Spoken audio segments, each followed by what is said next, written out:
ಹೋಗೋರು ಹಿಂಗೆ ನಿಮ್ಮ ಮುಂದೆ ಅಂತ. ಇಂದಿಲ್ಲ ನಾಳೆ ಅದ 10 ದಿನ, ಇಂದಿಲ್ಲ ನಾಳೆ ಅದು ನಿಮ್ಗೆ ಗಾಡಿ ನಿಲ್ಲುವುದನ. ಯಾಕಂದರೆ ಪೆಟ್ರೋಲ್ ಇರ್ತಾನೆ ಓಡ್ತದ. ಇನ್ನೂ ಜನ ನಂಬಿಕೆ ಇಟ್ಟಿದ್ದಾರೆ ನಿಮ್ಮ ಮೇಲೆ, ಒಳ್ಳೇದನ್ನು ಮಾಡ್ತಾರೆ ಅಂತೇಳಿ. ಅದು ಆಗ್ತದನ ನಿಮ್ಗೆ ಅನಿಸ್ಲಿಕ್ಕತ್ತೀನಿ ರೀ ಅದು ಪ್ರಶ್ನೆ ಮಾಡ್ತಾಯಿದ್ದಾರೆ ನಮ್ಮ ರೋಹಿತ್ ಸಿಂಹ ಅವರು. ಯಾಕಂದ್ರೆ ಈ ವೈಫಲ್ಯಗಳಿಂದಾಗಿ, ಈ ಸೋಲುಗಳಿಂದಾಗಿ ಜನ ಏನಪ್ಪ ಅಂದ್ರೆ ಸುಮ್ಮನಾಗಿದ್ದಾರೆ. ಅದಕ್ಕೆ ಅವೆಲ್ಲ ಪರಿಹಾರ ಕೊಡುವಂಥದ್ದು ಏನದಪ್ಪ ನಿಮ್ಮಲ್ಲೇ ಅಂತೇಳಿ ರೋಹಿತ್ ಶರ್ಮಾ ಅವರು ಮ್ಯಾಗ ಪ್ರಶ್ನೆ ಮಾಡ್ತಾಯಿದ್ದಾರೆ. ಇದು ಆ್ಯಕ್ಚುಲಿ ಜಾಲತಾಣದ ಯಾಕೆ ತೊಗೊಂಡೇನಪ್ಪ ಅಂತಂದ್ರೆ ಏನು ನಡೀತಾ ಇದೆ ಜಾಲತಾಣದಲ್ಲೇ ಎಲ್ಲರೂ ಹೊಗಳಿದ್ರೆ ನಡೀತಿದೆ ನೀವು ಅಂತೇಳಿ. ಮೋದಿ ಅವ್ರ ಹೊಗಳಿಕೆ ಮತ್ತೇನು ಇಲ್ಲ ಅಂತಲ್ಲ, ಒಂದು ಕಾಲಕ್ಕೆ ಇದ್ದಿದ್ದಿನ. ಇದೇ ಸೋಷಿಯಲ್ ಮೀಡಿಯಾದಿಂದಾಗೆ ಮೋದಿಯವರು ಇವತ್ತಿನ ಪ್ರಧಾನಿ ಮೋದಿ ಆಗಿದ್ದು ಸೋಷಿಯಲ್ ಮೀಡಿಯಾ ಮೂಲಕ, ಈ IT ಸೆಲ್ ಮೂಲಕ ದೊಡ್ಡ ವ್ಯಕ್ತಿತ್ವ ಬೆಳೆಸ್ಕೊಂಡವರು.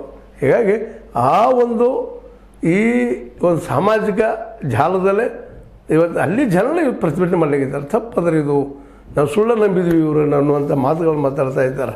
ಅದ್ರಾಗ ರೋಹಿತ್ ಸಿಂಗ್ ಅವರಂಥ ಇಂಜಿನಿಯರ್ ಆಗಿರ್ಬೋದು, ಮಿಡಲ್ ಕ್ಲಾಸ್ ಮತ್ತು ಡಾಕ್ಟ್ರುಗಳಾಗಿರ್ಬೋದು, ವೈದ್ಯರಾಗಿರ್ಬೋದು, ಎಲ್ಲರೂ ಇವತ್ತು ವಿರೋಧವನ್ನು ತೋರಿಸ್ತಾ ಇದ್ದಾರೆ. ಇಲ್ಲಪ್ಪ ಇಲ್ಲಿ ಏನೂ ಆಗಿಲ್ಲ, ಸುಮ್ಮನೆ ಹೇಳ್ತಾರೆ ಡೆವಲಪ್ ಆಗಿದೆ ಅಂತ ಹೇಳ್ತಾ ಇದ್ದಾರೆ. ಏನಾಗಿದೆ ಡೆವಲಪ್ ತೋರಿಸಿದ್ರೆ ಯಾರೂ ಗ್ರೌಂಡ್ ರಿಪೋರ್ಟ್ ಇರೋದ್ರಲ್ಲಿ ಯಾರೂ ಇಲ್ಲ. ಇನ್ನು ಮುಂದಿನ ದಿನದಲ್ಲಿ ಏನೇನು ಆಗ್ತದೋ, ಏನು ಯಾವ ಎತ್ತು ಹೋಗ್ತದೋ ಅದು ಗೊತ್ತಿಲ್ಲ. ಯಾಕಂತಂದ್ರೆ ಘೋಷಣೆ ಕೂಗೋದ್ರಲ್ಲೇ ಮಾಡೋದ್ರಲ್ಲೇ ಮೋದಿಯವ್ರು ಮೀರಿಸೋರು ಯಾರೂ ಇಲ್ಲ.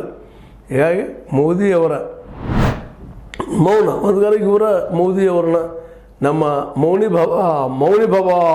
ಭವ ಅಂತೇಳಿ ನಮ್ಮ ಮನಮೋಹನ್ ಸಿಂಗ್ರಿಗೆ ಬೆನ್ನು ಹತ್ತಿದ್ರು. ಇವತ್ತು ಮನಮೋಹನ್ ಸಿಂಗ್ರಿಲ್ಲ, ಆದ್ರೆ ಮನಮೋಹನ್ ಸಿಂಗನ ಫಾಲೋವರ್ಸ್